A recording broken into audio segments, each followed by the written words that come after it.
Hello everyone, good morning, almost afternoon. Thank you so much for joining me today and being here for the Early Connections Conference. It's really exciting that we're here in person after so long. So today, I'm going to talk about CVI parenting and advocacy. My name is Rachel Bennett. I am an assistant director here at the CVI Center at Perkins, where I lead CVINow.org and parent advocacy and support. I am also a CVI parent to my son, Henry, who's 10, who you will meet in a little bit.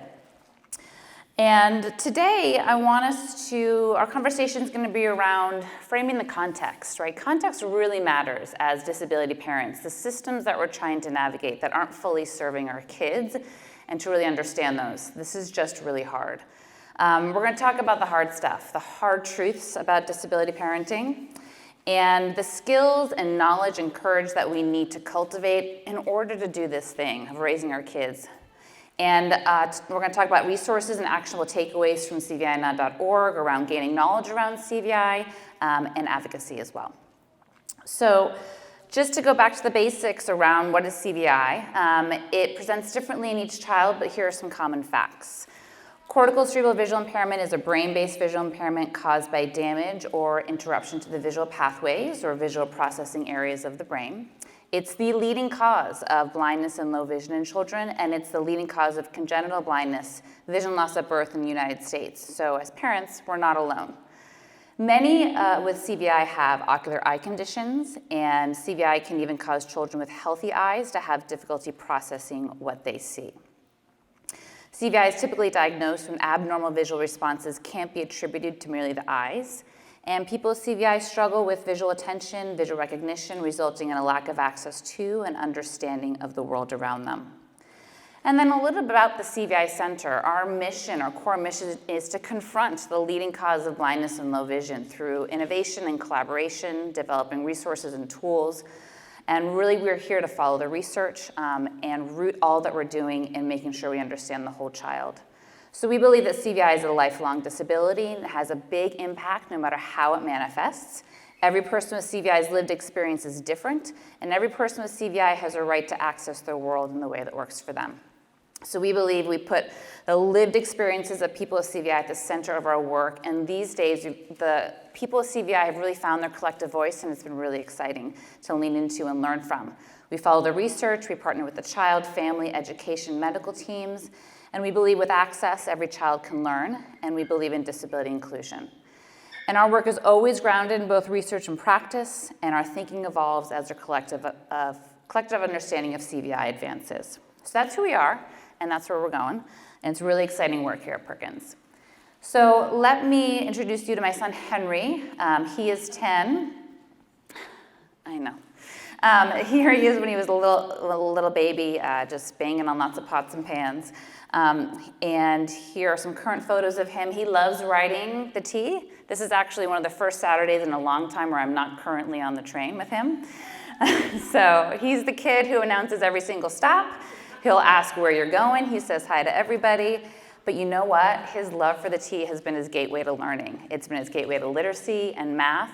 And it's just been one of the most greatest learnings for me as a parent that you never know what's going to motivate our kids to take the next step. But I also want to show the other side of this. He's a joy. He's a love. He makes so many people feel seen and feel like they matter, right? Leave it to a kid on the blindness spectrum to do that. And it's really been an incredible journey with him. But it's also been incredibly hard. Incredibly hard. There are days where I feel like I'm just trying to breathe on Jupiter, right? Where I just feel like I'm broken in half. He has CVI, he has nystagmus, so other ocular conditions include nystagmus and myopia and intermittent exotropia, which is an eye turn. He has optic nerve hypoplasia, he has cognitive disabilities and speech and motor delays. And he also has ongoing health conditions, which you can see here in some of these pictures. So these are the hard truths of disability parenting that we really need permission to talk about. There's a lot of loss and trauma and grief that we navigate, and this is a huge part of our story and something that everybody that we work with really needs to understand. So for you, in your minds, thinking about if you're a parent or a provider, wherever you are in your world right now, what's the hardest thing for you right now? And just taking a moment to think about that, what comes to mind?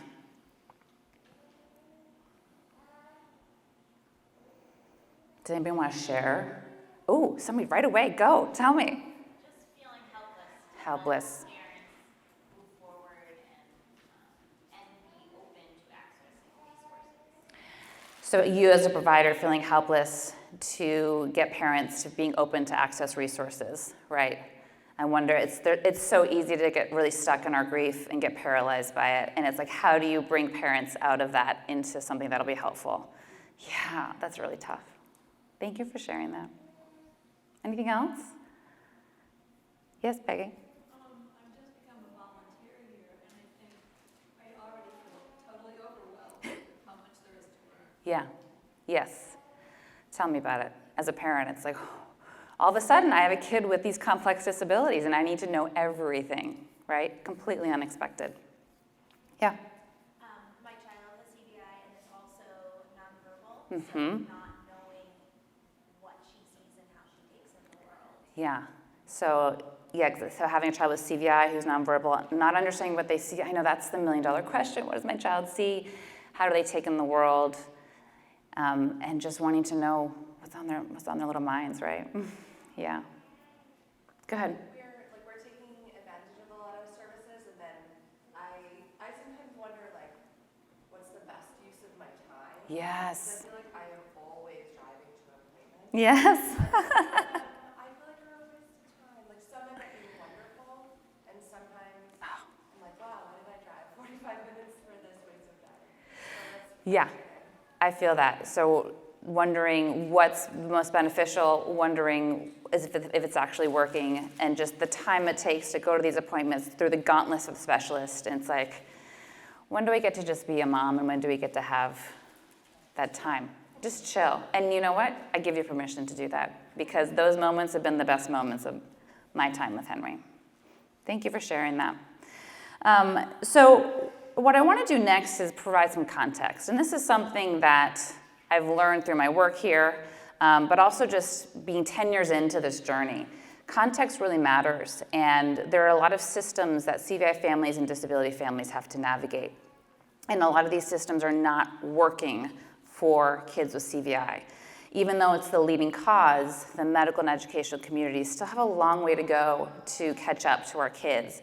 I talk to families across the country, and Massachusetts, we have some really beautiful pockets of resources. Other parts of the country, not so much, and it's really difficult. So CVI can be a hidden disability, and it can often be masked by co-occurring conditions, misdiagnosed or altogether missed by doctors and educators alike. And the result is that children don't get the supports they need to learn. We're up against a system that's not set up to identify, diagnose, serve, and educate kids with CVI, right? And we have to navigate and manage all that as families. My son's CVI was missed until he was 5 years old. And every day I just say, why couldn't I figure that out? What if we figured that out earlier? And this is a common story in the CVI community. There are parents who are just realizing their kid might have CVI and they're 13, 14, 15. I've met with adults who've just gotten a diagnosis. So there's a lot to figure out. So I really want to go through each of these systems, right? So what are the gaps in the medical system, right? We still need a diagnostic code for CVI, clinical assessment tools. We have some really great medical leaders that are starting to pave the way. National Eye Institute at NIH sees CVI as a strategic priority. We need screening tools for children who are at risk for CVI, NICU follow-up, screening tools for certain conditions known to be linked to CVI. Right, we have a lot of research around CVI and cerebral palsy. About 60 to 70% of kids with CP have CVI. That should be an automatic screening referral, right? But that's not in place yet right now. Teaching CVI, we need to teach CVI medical programs, right? And just implementing a referral process so our kids can get to the resources and professionals they need. And so the burden is on families to coordinate care and multidisciplinary care teams. And it's a lot of time, it's a lot of energy. And 10 years in, I've learned that I have to be the one to ask the questions about this is happening, what do I do now? I need to go to this specialist, I'm concerned about this, you need to give me a referral to that. So we have to learn all of that. Okay, state and local systems, lots of gaps there. That have to do around eligibility for children with CVI. Clarifying, updating eligibility so our children can be seen as part of the blindness and low vision spectrum and receive services from state agencies if and commissions around being determined for legal blindness. And when we think about opening up the definition for legal blindness to brain-based visual impairments, we're also going to catch other kids with other types of visual impairments that aren't well known, right? And so it's really about broadening eligibility criteria so no kid is missed. IDEA, which is our special education law, needs a lot of clarification around CVI being to determine our kids are eligible for services, for IEP services, and also eligibility criteria around Medicaid and early periodic screening. And then we also need to count our kids. We need to know where our kids are. And it's hard to do here in the United States, but the NEI is also starting this initiative of trying to get a CVI registry going. So a lot's in the works, but it's, again, on families to find and fight for access for critical services. See a pattern? We seeing a pattern here? And then the education landscape, and I could spend all my slides on this, but we're going to really take the big 30,000-foot view. What's a broader policy and educational landscape? So IDEA, which is our special education law here, funds early intervention, it funds preschool to 22. It's been federal law for almost 50 years, but it's never been fully funded by the federal government. So without full federal funding, states decide how and whether to fund special education services. And so if parents aren't getting traction for advocacy around their kids, there's this broader context, well, maybe there actually isn't funding and school teams are putting up barriers to that. But just knowing that context, it's not an excuse, of course, but knowing that context will really help us understand, okay, this is just really hard and the system isn't working. As of 2022, 30 states met the requirements for early intervention services for compliance. And only 22 met the requirements for compliance under IDEA, Part B, which is school age, preschool to 22. That's not, right? That's right there, realizing that if IDEA is the baseline to give our kids services, and some states aren't even meeting the baseline, of course it's hard for families to get the services they need. Right? CVI is not yet comprehensively taught at university programs for vision professionals, except for one at UMass Boston. And there's a teacher shortage, special educators, CVIs, O&M, service providers. And so a lot of pieces of the system aren't working. And I'm a former special educator myself, and so I'm saying this out of love for the profession as well, because on both sides, the system is really difficult. And so it's really on families to deeply advocate over and over and over again. Some families have to move to find the services they need for their kids.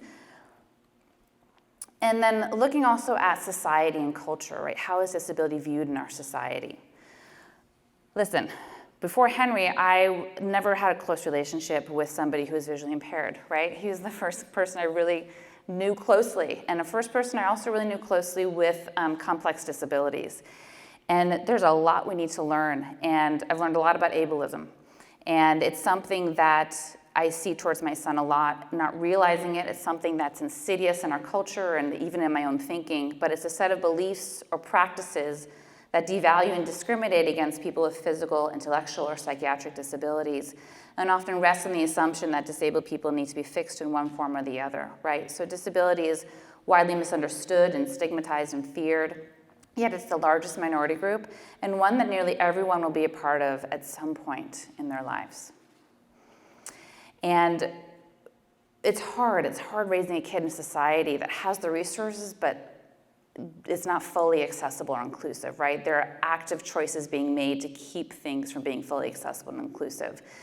And then this statistic, which keeps me up at night as a parent, only 44% of people who are blind or visually impaired are employed, compared to 79% of those without disabilities, right? I have no idea what the future looks like for Henry, and I should have noted, he's a really rare kid. He has an extremely rare genetic variant. He's maybe one of 30 in the world who's known for it. And so what's the future going to look like, and how do you navigate and live with that? Anyway, so it's just on families to change the world for our children, just that little thing. So the point is this is hard. It's not you. And understanding that context, and this comes from Rebecca Davis, who's a CVI parent who works at the Federation for Children with Special Needs here in Massachusetts.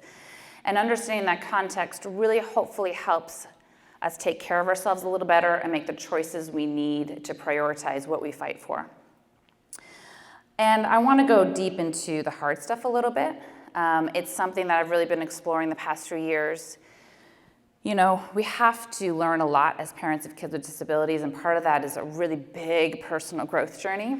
Amanda Griffith-Atkins, who is a licensed family marriage therapist, she has an incredible Instagram community that talks about all the hard truths around disability parenting. She's a disability parent herself. And she says we have to allow space for the hard stuff and the really upsetting truths. We love our kids with all of our hearts, but it's also totally changed our lives in ways that we could have never predicted. And that's so hard, because that's every day that we feel, every day. So I just wanted to put up some of the hard things. This is just some of them that we experience. But the grief, and grief comes in so many different ways. It comes in small ways. It comes when I'm sitting at back to school night in this 4th grade class and just realizing how far away he is from his same age peers, right? It's on the playground. It's the trauma, right? There was a moment when Henry was 14 months that I was in the ER and we almost lost him. And there might be some parents in this room who've experienced that as well. Or parents that you work with that have almost lost their child, and how to navigate that trauma and the triggers that come around that. We have lots of fear, loss on so many different levels, a lot of rage, a lot of anger. I was so angry that his CVI was missed. I missed out on so many opportunities for him to build that foundational knowledge. And it's something that I just need to live with and work with. Sadness, all the exhaustion, all the words for exhaustion, overwhelm, unbearable. Right, because a lot of times our kids aren't okay and we don't get much sleep. And we're driving everywhere to all these appointments and like, are they working, are they not? We're stuck in traffic. And just a lot of pain and just feeling broken and anxiety and stress. Hypervigilance is a big one. Like Henry has ongoing health conditions, and there are days, he has chronic severe migraine episodes, and he has them on certain days. And those days, I am a hot mess. And, you know, that's all the time. So let's just put that out there. And we're also burnt out. Sound a little familiar? Anything I missed? I'm sure I missed a lot of things, but that covers a lot of them, huh? So just some examples from Amanda's post that she gives, and she just gives such words to our experience. And the reason I'm going into this is because we have to shine the light on this and talk about this and be okay talking about this, right? We love our kids fiercely, and we're going to change the world for them, but we also have to be able to talk about how hard this is. So one of the posts, she says, maybe you're grieving the fact that your child's different from other kids, or maybe you're actually grieving a loss of the future you once imagined, the lifelong responsibility for caring for your child, the constant discrimination your child will face, the difficulty in communicating with your child, the complication of growing your family, the lack of support, the fear of losing your child, the medical roller coaster you're on, the distance between you and your spouse. That's a whole nother presentation, the effect on marriage. But all of these, every single one of these bullets I resonate with. And then she says, the truth is, I don't always feel like a warrior or an advocate. I often feel burnt out, discouraged, or like I'm not doing enough. And just to have somebody name that, because a lot of times people come up to you and say, oh, they only give special kids to special people. And it's like, oh, you know, maybe you're not. No, I'm not going to say that. But, or just, you know, there's a reason for everything. And like, that's not helpful. Like, this is really hard and I need help. And I'm going to name that, right? And so on CVI Now, we have a lot of resources that helps us navigate all that comes with disability parenting around emotions and being able to advocate for your IEP. Amanda has done several conversations with our CVI Now parent group and other resources, and a lot of stories from families, CVI families. It always helps to hear somebody else's story to just make you realize, like, okay, I'm not alone. And then another account that I like to follow is Caffeinated Caregivers. It's kind of really funny, and I love it, because you have to laugh. But in order to do all this, to navigate this wild and broken system, we need to learn how to be advocates. And I love this post here. Advocacy is inherent for caregivers. Whether we realize it or not, the moment we begin our role as a caregiver, we begin learning how to advocate. For many caregivers, the acceptance of becoming an advocate often arises when they begin to realize the benefits and the relief that can result from advocating for their own needs and the needs of those they care for. So what do we need to learn to do this? Right, we need to learn a lot of knowledge. And I asked the CVI Now parent community, what do you need to know? And they said some samples of their answers. Understanding that understanding all of your child's multiple diagnoses and being able to look at the behavior and situations from multiple angles, right, at any given moment of the day here. Become educated, really an expert on every single diagnosis your child has. Learn all about CVI. Organizational structures of various institutions. Laws and policies, for example, proper IEP development and special education law. And then what access looks like for your child. And this is an ongoing thing, right? It changes day to day, year to year for my son as he grows and adapts. But how to adapt your home and toys and items and daily routines. So it's a lot. We also need to learn lots of skills, right? I have another child who's not disabled, and I don't have to learn these skills for her to be able to access her world in these systems. But for my son, here are some examples again from the CVI Now parent group. Collecting observational data of your child, clearly communicating expertise with your child's therapy team, medical team, and school team, the constant need to teach other professionals, writing and speaking to all these professionals in a way that clarifies the needs of your child, coordinating care and educational teams, processes to help stay on top of paperwork and keep files organized, and research on so many levels, all about the diagnosis and treatment and care and interventions and the right providers to go to and find. And then there's also a need for courage. Like it's something we really have to build up and get ourselves going for. This one parent, her name's Stephanie, said, learning that my gut will continuously cry out what needs to happen medically, emotionally, socially, for safety of my child. And then learning to respectfully and assertively give voice to these important instincts, regardless of another person's position, potential reaction, or personal feelings. That is a huge one that I'm still learning, but it's something that we have to learn and figure out. I wish I trusted my gut when Henry was younger, right? Maybe things would have been different in terms of getting a diagnosis. I'll forgive myself at some point, don't worry. And also to be persistent and not be afraid to speak up, no matter what it is, no matter who it is I'm talking to. Right, we are talking to all different types of people, all different types of people. It's an act of courage to have faith, even when we don't know the outcome. We have to have faith in ourselves, we have faith in our kids. We know they will do great things. Our kids deserve a future where they define their own success and live with agency, joy, and belonging. Okay. So let's look at some resources on CVI Now that will help build the CVI knowledge and knowledge in other areas. To develop a deep understanding of CVI, we have, of course, our key What is CVI page, a whole CVI visual behaviors page, which I want to show you here. We talk all about the visual system in the brain, because since it's a brain-based visual impairment, we learn a lot about the brain. And I talk about the brain when I go to doctor's appointments. Like, oh, are you in the medical field? I'm like, no, I'm just a CVI parent. What do you think? And a whole series on CVI and visual fatigue. Visual fatigue is one of the most common experiences shared among people with CVI. And so I'm just going to get out of here and just show you the visual behaviors page. And this is a page that I'm going to refer back to a few times this presentation, but here it's really looking at, it gives you an overview of the common visual behaviors. It's about a 10-20 minute video. And then it goes through all of them, and there's a whole list. And these are also part of our 16 assessment areas as part of the CVI assessment framework here on campus, and it's informing the new Perkins CVI protocol, which will hopefully come out soon at the year's end. But for example, if you click on one, you'll then go to a whole article about the behavior. It'll have a mini lesson video, and then it talks about what is the CVI behavior. You'll see quotes from people with CVI, and you're going to see compensatory skills related to the behavior. Lots of scrolling. There's a lot here. The questions for observation as you work with your child, or just to help you in your observational data of your child. Some examples of adaptations and accommodations. And at the very bottom, there's a summary of what all the research says about the visual behavior, just so we're all in the know. Okay, and then, and so just to go through clutter again, just to show how building knowledge helps build understanding and perhaps provide an empathy for people working with your child. So for clutter, which is public enemy number one for kids with CVI, this is just as an example of cluttered on a kitchen. My kitchen can get a lot more messy, but there's other people in the house, so we can't always have it perfect for our kids with CVI.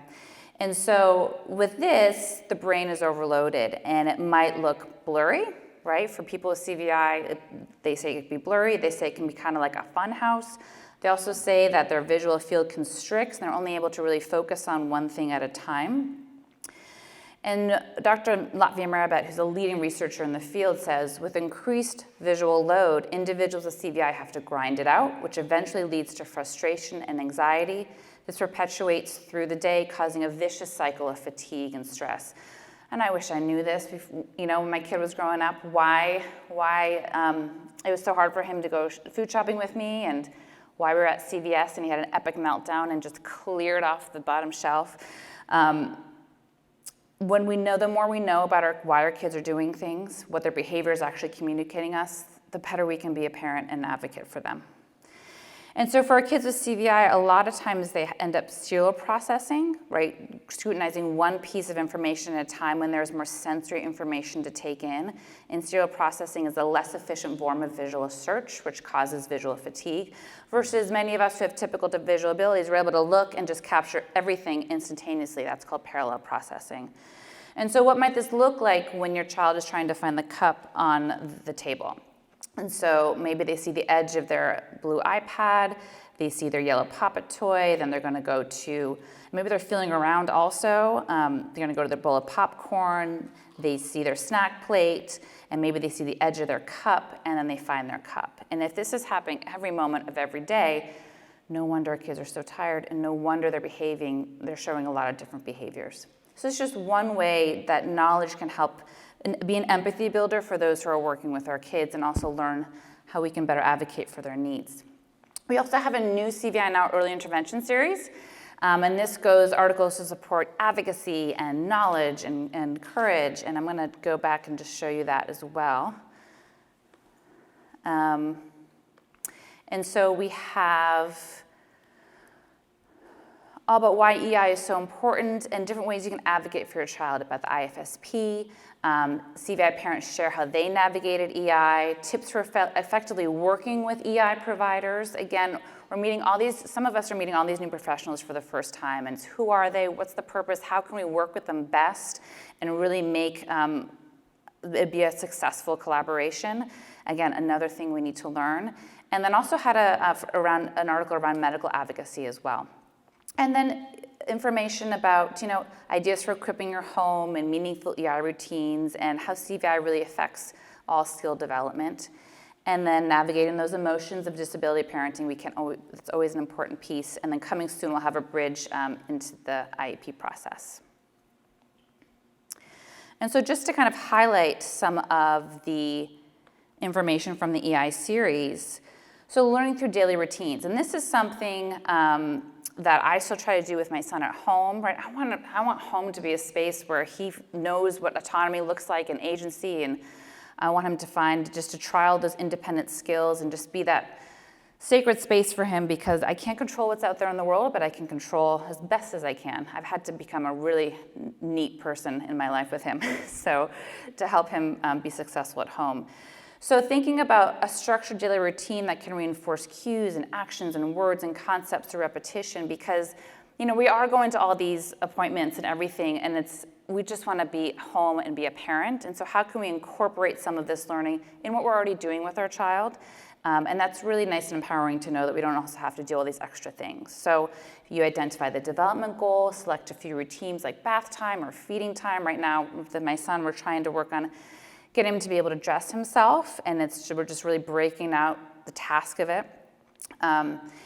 And we're identifying which actions your child can experience independently, what they need performed help with, right? Thinking about keywords and cues, and making it really that nice multi-sensory experience. And then identify which objects are gonna touch regularly, and then include a cue to start and end the routine.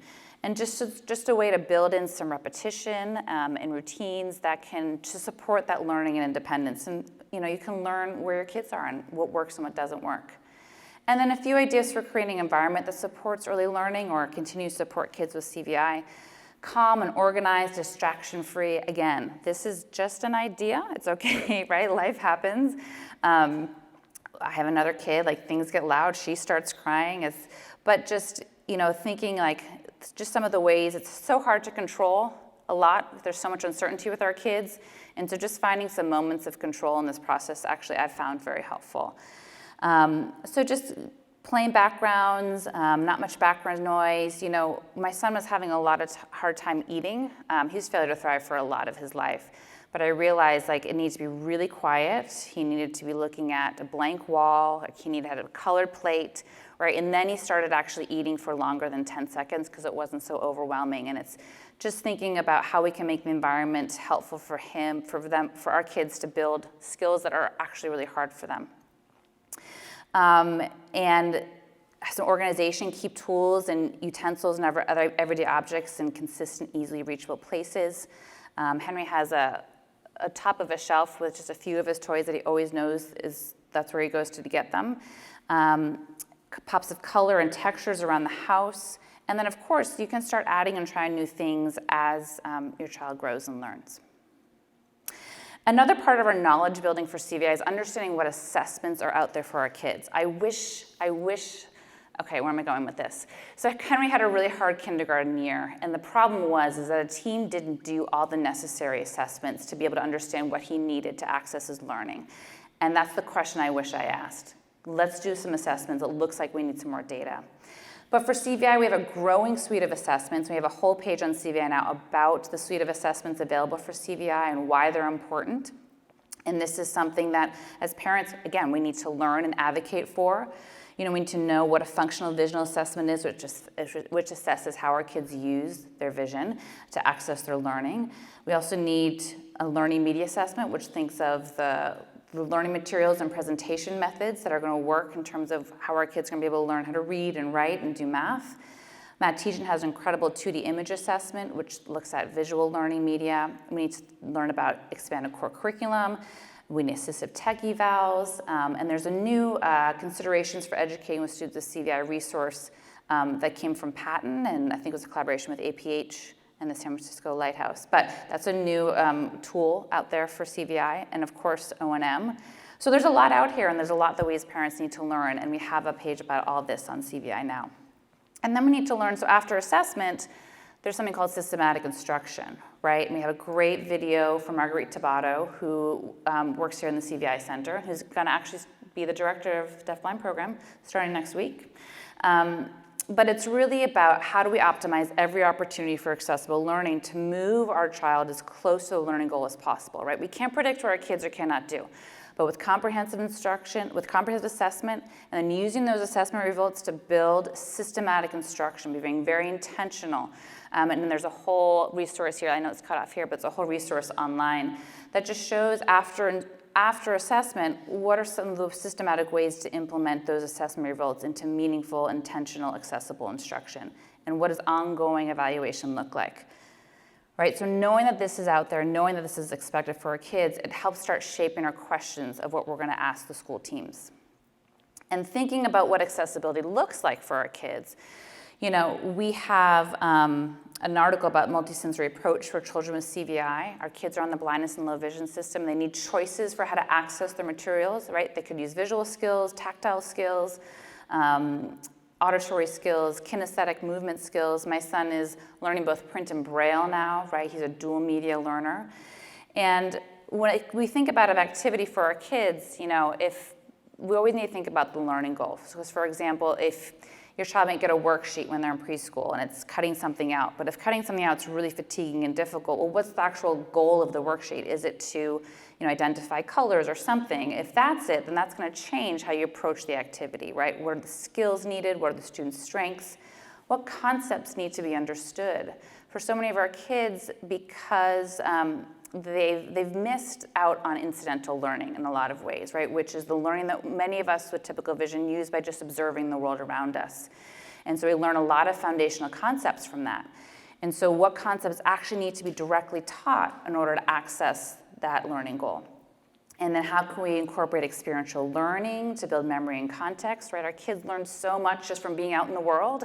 Henry knows a lot about the trains because he rides the trains all the time, right? He knows all the stops. He takes all of that memory into applying it to a book that's about that, a math problem about that. And then what are the CVI supports and adaptations? Visual access, the multisensory approaches that can be a bridge to perception and understanding, and then how they show what they're learning. And so accessibility it requires a lot of thinking in all these questions. Our kids need targeted, specialized instruction. And also thinking about our design tools that are available. Again, this is something, even as a former special educator, again, so learning about what are all the tools and skills available for children on the blindness spectrum and for our kids with complex needs. And so we think about autonomy and agency and advocacy. Like, that's a tool, it really is. How can we put systems in for choice and for choice of access, to model permission and consent, right, to build self-advocacy skills, right? Our design tools are on auditory access as well, audiobooks, verbal descriptions, right? I'm definitely a radio parent. I walk around talking about lots of things that I see for Henry just to bring the world to him, to show what's around me. Sometimes I do that without him and I need to catch myself. Movement, kinesthetic movement as a part of learning. Movement breaks have really been a way that many parents say have helped our kids kind of reset for the school day. All the tactile design tools, and of course the visual design tools. How can we add color and spacing and reduce clutter and provide environmental supports and movement and light and visual structural supports and visual breaks. And one great way, we're gonna have a whole series on calendar systems on CVI Now, so it should come out next month. And it's really exciting because it's such a foundational strategy for so many of our kids, because they help build context and memory and expectation that supports perception and understanding and agency. It's also a great tool for literacy and learning math and so many other of our learning skills. And these are just some examples of an object calendar. Here's Henry's calendar at home. That really helped put some structure in our day to just help him, know what's going on. The weekends can be really long and hard, so putting some supports in for our kids. And here's an example from a parent of a visual calendar. And so some more resources on CVI Now around CVI and complex communication needs and AAC systems. It's a little bit of a hub of resources, and there's an incredible video by two Perkins speech therapists about CVI and AAC, and giving a lot of different case studies and different total communication approaches that hopefully can inspire some questions and learning for your child.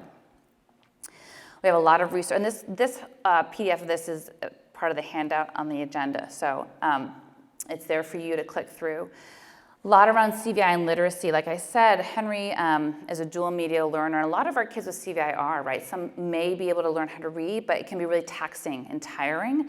And so what's another way that they can access the content? Is it through Braille? Is it auditory skills? Another way?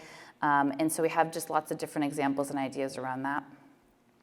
CVI and math has been an interesting journey. We have the CVI and math study group because for a lot of our kids, math can be hard. The areas in math and the areas in the visual system are kind of really close together in the brain.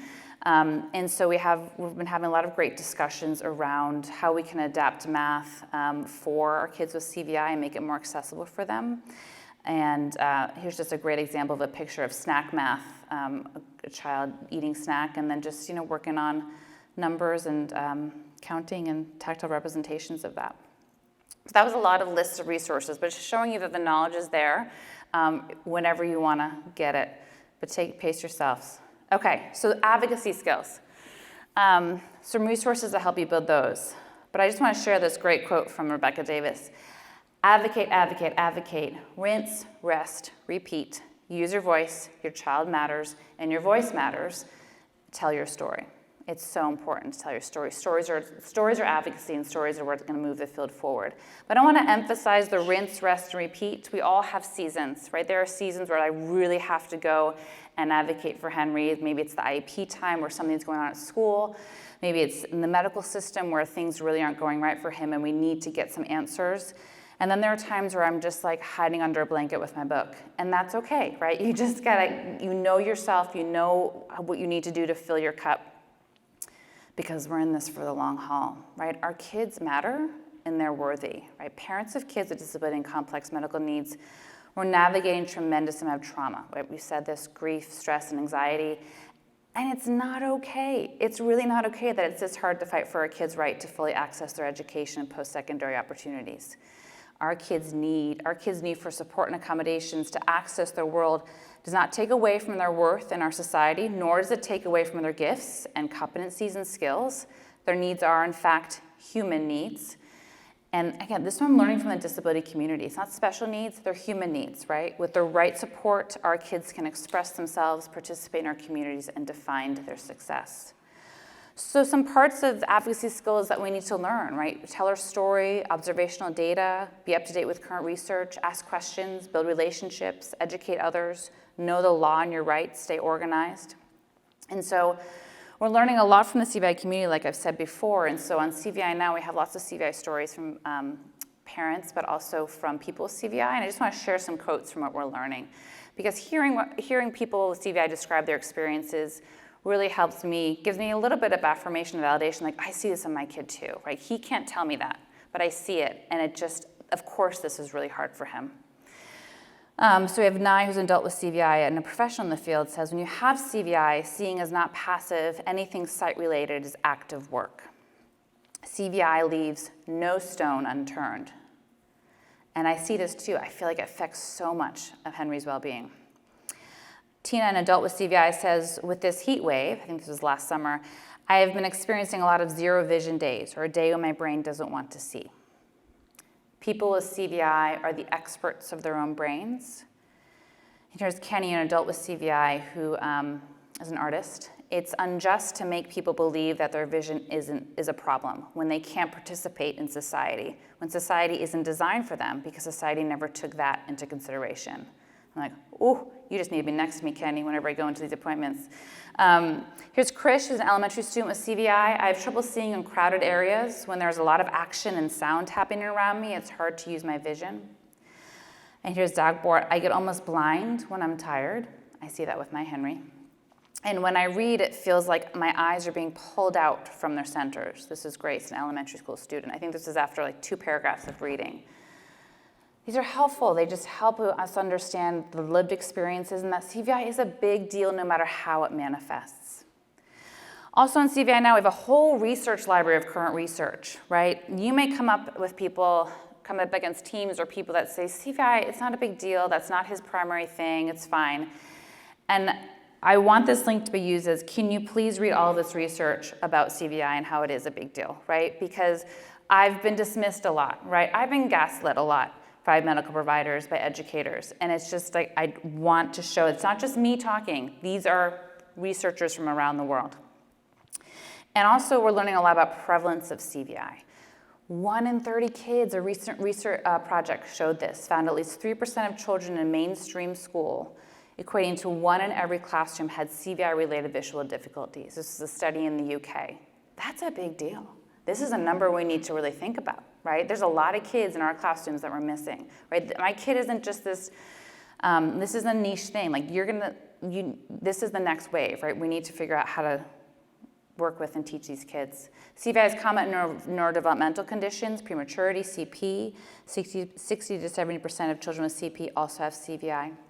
HIE, hydrocephalus, autism, Down syndrome. There's some new emerging research about CVI and Down syndrome. And we're actually going to the Down syndrome conference this summer, so I'm really excited to connect with that community. Wide range of genetic syndromes, there's research that's showing connection with CVI. And then there's other interesting research around children receiving special education services are 28 times more likely to encounter vision problems than typically developed children. And in the UK, at least 50% of children with visual impairments have CVI, right? So CVI is a big thing. It's a big condition, it's complex, and we need to start doing something about it.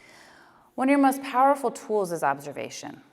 And this is from Dr. Amanda Lewick, who's a leader in the field. She says, each child is different, and that it's important to carefully observe your child and trust your observations of your child. Parents do this naturally. If they feel that their child is not doing something they expect, then they need to ask and get some assistance from their providers. It's harder than it is. And an early interventionist or a TVI or the occupational therapist to try to get an understanding of what caused the behavior that they're concerned about. Right, so we have some ideas for observation, right? Videos are a big one, right? Videos to show interest when our kids are upset, how they interact with new and familiar items, adaptations that are working, routines that are working, interventions. And this is a powerful way to show that your child's behaviors and can support your statements in a meeting. Notes that capture questions, patterns, behavior, time of day, food intake, all of that. And it just allows us to take the observational data. It can allow us to follow those gut instincts and what to do next, right? And supports our advocacy at every level. I don't know how many times I've been asked by a doctor, like, what are your concerns? What are you worried about? What have you noticed? And to be able to have something ready has been really helpful to move through the system and get what I need for Henry. Same at an IEP meeting, same when I talk to other parts of his providers. I don't do this all the time, but it's a really powerful tool that I've learned to hone in on. We have some supports here to help with observation, because sometimes it's like, what am I looking at? What is he doing? I can't. So in each of the CVI visual behavior articles, we have examples of questions for observation, but there's also different screening tools and inventory tools that you can use just to see if it helps you learn a little bit more about your child. And there's even one for 0 to 24 months that you can use if you have a young one. And then your most powerful question, again, I've learned this through my decade of raising Henry. What data do you have to support this idea, this determination, this recommendation? Professionals make decisions about our children based on a diagnosis rather than their whole child needs, and assumptions are made based on behaviors.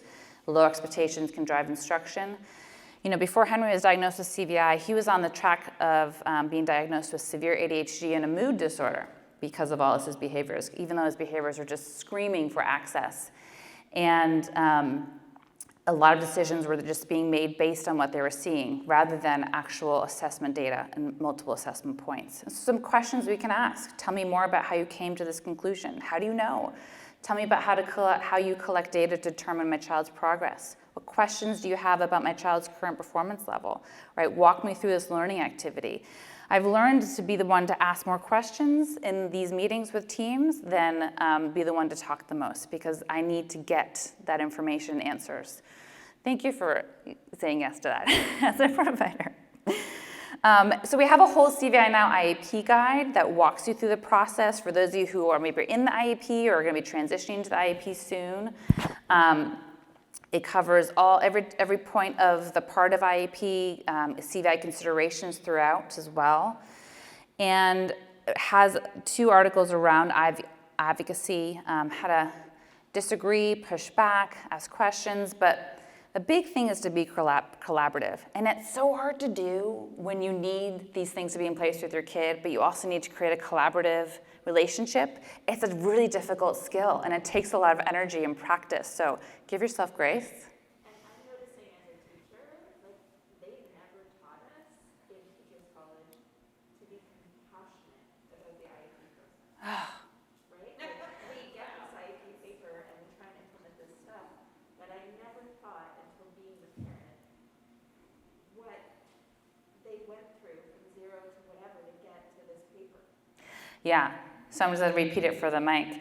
You're saying that you were never taught as a provider what we've gone through to get to that IEP paper, to sit at your table. Oh, I love that you said that, because we've been through hell and back, and it's so hard.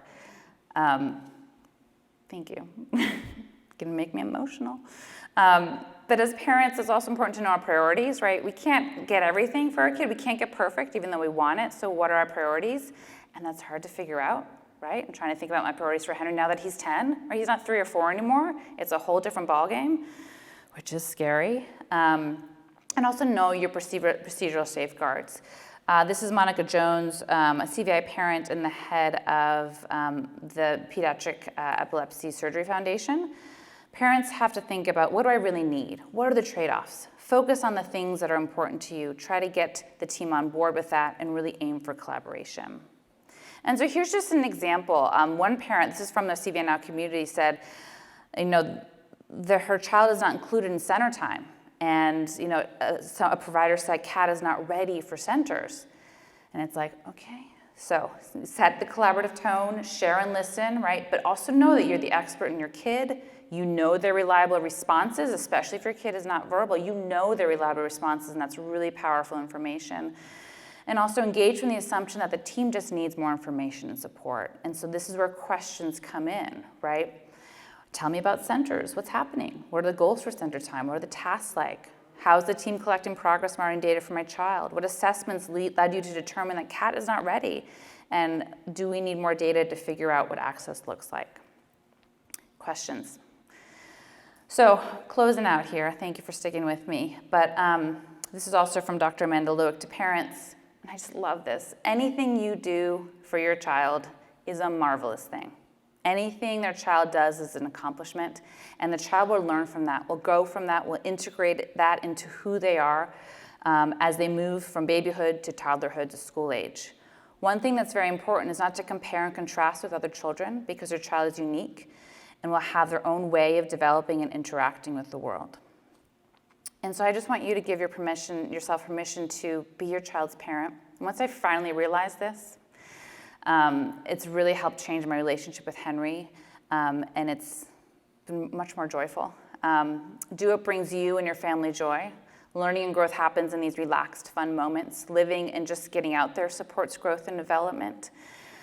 And to keep sharing the hard truths and your fears and uncertainty, because it's going to normalize what it's like to be a disability parent. It's going to normalize the challenges that we're all facing. And tell yourself that you're enough and that you're doing enough, and carve out time for you, like space for you to be your whole self, and to find, oh my God, you're gonna make me emotional. And to, because it's hard to find your whole self again after this, and I'm on that journey too, but give your space and time to do that. And I just wanna share some things that are coming up. We have a CVI Now newsletter that you can find on the bottom of the main CVI Now page, or hopefully there's also that QR code. But this summer, we're going to have a virtual CVI Summer Parent Institute for parents of kids ages 0 to 3. We're really ramping up our direct parent support and programming. We're going to have more parent workshops, more advocacy tools and resources. And then our next Perkins CVI conference is, 2024, not 2025, June 23rd to 25th, 2024. And then our Perkins CVI protocol, our digital assessment tool, is currently in development, so stay up to date with that. And also join the CVI Now parent group if you're not already there. It's a great space that's rich, productive, solutions-oriented discussions. Thank you. Thanks for listening. I appreciate it. If you have any questions, feel free to contact me. I'm here. I appreciate your feedback and you being here with me and taking the time. Thank you.